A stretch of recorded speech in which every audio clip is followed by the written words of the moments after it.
అలసిన వానికి ఓరడించు మాటలు.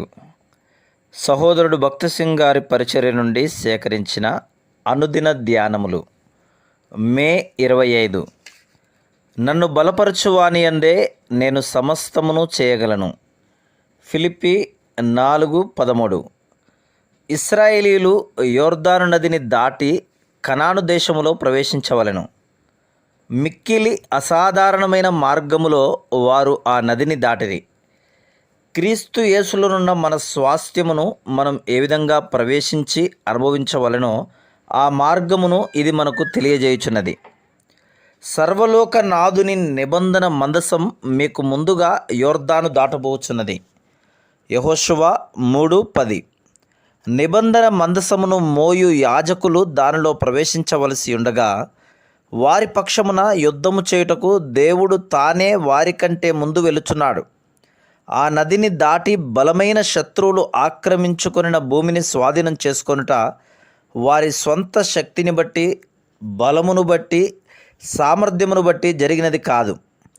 జీవము గల సర్వశక్తి గల దేవుడు గొప్ప సైన్యాధిపతిగా వారి మధ్యనున్నాడని ఆ మందసము మనకు గుర్తు చేయుచున్నది. ఆయనే వారిని నడిపించును. వారి ఎదుట నుండి శత్రువులను పారద్రోలును. వారు తమ స్వశక్తి మీద కానీ, సామర్థ్యము మీద కానీ, యుద్ధ సామగ్రి మీద కానీ ఆధారపడవలసిన అవసరం లేదు. యాజకుల పాదములు ఆ నీటిని తాకగానే ఆ నీరు ఆపబడెను. ప్రజలు ఆరిన నేలను దాటిపోయిరి. ఈ యోర్దాను నీళ్లు మనము మన స్వాస్థ్యమును పొందకుండా ఆటంకపరచు మన పాపయుక్తమైన శరీర స్వభావమును గురించి తెలుపుచున్నవి. ఆ పాప స్వభావమును జయించుటకు మనం ఎంతకాలము మన స్వశక్తి మీద, బలం మీద ఆధారపడదుమో అంతకాలము మనము ఓడించబడదుము. ఎప్పుడైతే యేసుక్రీస్తు ప్రభువు మన జీవితమును తన స్వాధీనం చేసుకొనునో అప్పుడు మనం విజయమును అనుభవించగలము. అపోస్తలుడైన పౌలు తన కాలములో అత్యధికమైన అర్హత గల వ్యక్తులలో ఒకడు. ధర్మశాస్త్ర సంబంధమైన నీతిని అనుసరించి నిర్దోషిగా ఎంచబడెను. అయినప్పటికీ అతడు తన మానవ సంబంధమైన అర్హతల మీద ఆధారపడలేదు. అంతేకాదు, అతడు తన శరీరమును ఆస్పదము చేసుకొనలేదు. ఫిలిప్పి 3:3. అతడు ఇంకా ఇట్లనెను, నేను కాదు క్రీస్తే. నదిని దాటుటకు ఇశ్రాయేలులకు ఒక ప్రణాళిక కానీ, పథకము కానీ లేవు.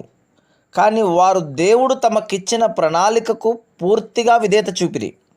ఆ విధంగానే మనము కూడా యేసుక్రీస్తు ప్రభువును మన పరలోకపు రాజుగా సింహాసనాసీనుని చేసి ఆయన సంపూర్ణ అధికారము క్రింద ఉండవలను. యాజకుల పాదములు తగలగానే ఆ నీరు ఎట్లు ఏకరాశిగా నిలిచెనో మనము కూడా ప్రభువు శక్తి మన పక్షమున పనిచేయుటను, విజయమునకు నడిపించుటను చూడగలము. ప్రతి దినము మన హృదయములో అనేక యుద్ధములను ఎదుర్కొనవలెను. ఎందుకనగా శత్రువు మన హృదయములో ద్వేషము, శత్రుత్వము, అసూయ, దురాశ, అపవిత్రత, పేరాశ, గర్వము మొదలగు వాటిని తీసుకుని వచ్చును.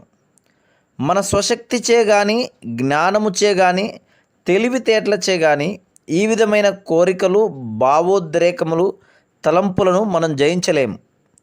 మనము విశ్వాసముతో యేసు ప్రభువా, ఈ పాప సంబంధమైన కోరికలను నా అంతట నేను జయించలేను, అవి నన్ను బాధించుచున్నవి, నీవు దయచేసి నా పక్షమున వాటిని జయించుము అని అడగవలను. అప్పుడు మాత్రమే మనం ఆయన విజయమును అనుభవించగలము. Praise the lord.